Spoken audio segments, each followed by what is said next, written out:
in a sea of traders that are just ebbing and flowing with every up or down candle. Not but 2 sessions ago, I would say likely the 17th, a lot of traders are bearish, maybe echoing what they saw in the second and third. And yet here we are. The NASDAQ is once again punching up to higher highs.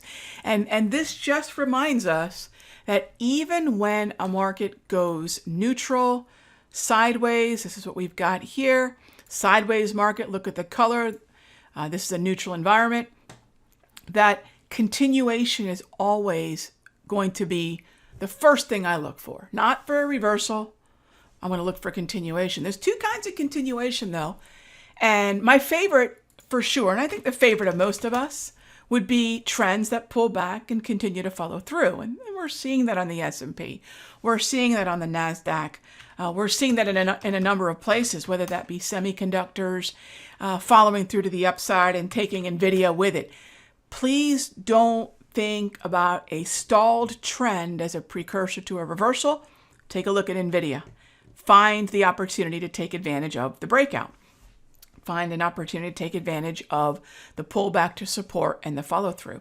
And if you've been following these videos for any length of time, you know the zones that we want to focus on are the daily price movement ranges. These are volatility levels that allow us to see support and resistance in an objective, unbiased, time-tested, historical volatility tested way. What is the typical movement of, for example, Meta? Right? After a pullback from the 28th, 29th into the 2nd, it would be easy for a lot of traders to say, oh, Meta's uptrend is over, this is going to head lower, and yet it runs smack dab into the daily price movement range on the 2nd. Did it again on the 10th, right? Did it again on the 16th, and here we are at higher highs. The higher highs are even more emphasized because Meta is in an uptrend. Bullish momentum, bullish trend. So the top row is momentum, the bottom row is trend. And there really is a formula to this. Sentiment plus momentum equals trend. Trend is the most important assessment. That's the most important output. But of course, sentiment and momentum are going to contribute to that. So we have to measure all of them. The momentum is bullish in Meta. The sentiment is bullish in Meta. We're in, as I like to call it, the bullish hemisphere. And then finally, the trend is focus on those support levels, get long, right? This is very much part of this continuation belief. But let me show you 2 setups that are in the process of creating. And this is this creating of this compression to expansion setup. So let me show you all the visual cues that I look for.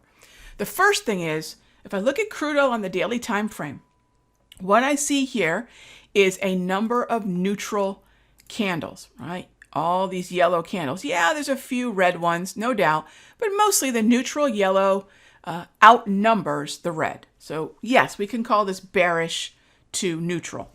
Another thing that would contribute to the bearishness is we are in the bearish hemisphere, right? This is the equator, if you will.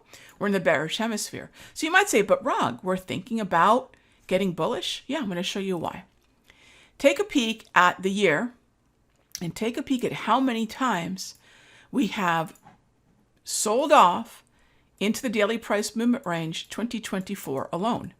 This support zone, whether that's the Darvis automated support and resistance zone or the more dynamic daily price movement range, it's holding, right? It's holding. We're not seeing lower lows, are we?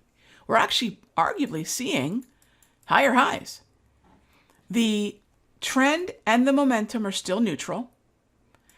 And in this environment, a very low risk way to enter crude looking for a breakout, looking for a consolidation to expansion, right? Before we get expansion, we need the consolidation. And then boom. Most of us know that by the flagship indicator here at Simpler called the squeeze. Go take a look at daily crude and you'll see we're getting that compression to compression to expansion, that consolidation to expansion signal.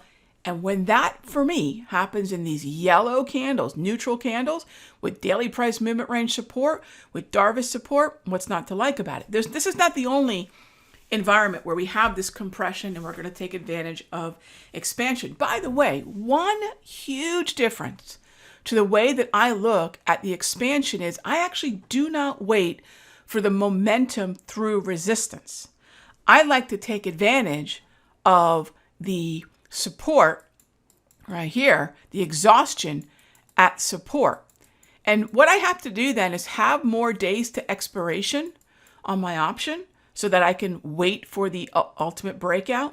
But what I'm able to do is also have a lower risk, lower cost entry that has the ability to handle this ebb and flow rather than buying the calls up at the highs or the resistance of the daily price movement range. We buy it in the support. It gives me better staying power as this market continues to compress, waiting for the move higher. Another market doing this, and this is not a one-off example. Let's take a look at gold. All right. Now, gold has been a little bit more bearish as of late. This is true, but there's a couple things we really like, and I'm going to point those out. First of all, excellent support. There's your Darvis. This is an automated support level.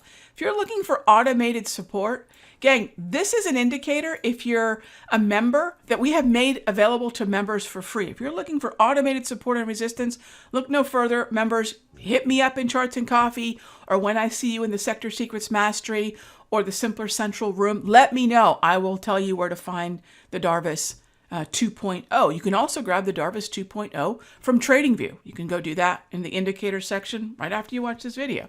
So fantastic automated support and resistance. We're also in the bullish hemisphere. That's one thing that gold, daily gold has over crude oil. We're in the bullish hemisphere. So even more reason to focus on the gray zones and looking for an oversold. Look at this. Okay, I love this. I've got to take a moment to share this with you. How do you do this? Neutral environment. Okay, neutral environment. That's that gray there. Neutral environment. In a neutral environment, I want to use the best oscillator that I've ever seen in 30 plus years, which is a free one, gang. Listen to me now, believe me later. Go to your platform. Go pull up the slow stochastic. 21K, 3D. And I like to use an exponential. I've tried other things. Actually, let me show you here. I was actually playing with this one here. Let me show you what do we do. 80-20, 21K, 3D. Listen to me now, believe me later. And make it an exponential weighted. There we go. This is what we're looking for. All right. I test stuff all the time. Weighted is actually pretty good too. All right. Weighted is actually a pretty darn good one if you're on Thinkorswim. I love sharing these things with you all that you can put to work right away, gang. So oversold, neutral environment, look for opportunities to buy gold off the daily price movement range. Because here's the cool thing. As opposed to buying in the yellow zone at higher highs, where all of this is unrealized loss, the cool thing is you can instead buy calls or buy the micro or buy gold in the gray zone. And if we move higher into the yellow and you think, you know what, Rag, I don't know that I want to be sitting in this for much longer, you have the opportunity to get out at a slight profit or just get out without having suffered a loss, right? So that buy of support is, from a risk perspective, from choices to scale out, better than buying through resistance. So that's why I like exhaustion levels, even when I'm expecting a momentum breakout. Not only do I love the fact that this is oversold, which encourages the buy, and then if gold is going to get a move, great. I'm situated near the floor. What is a floor, by the way, gang? A floor is buyers. A floor is support. A floor is demand. Call it whatever you'd like. These are the levels that are going to give us more choice to scale out, even at a small profit, maybe even to break even, okay? And then when you get the slow stochastic oversold down at this 20 level, you can see the settings right here, right? When you get that, now you have some more timing, right? You don't have to be uncertain about whether or not this is potentially oversold as price sinks into the daily price movement range. So here's some cool things to look at.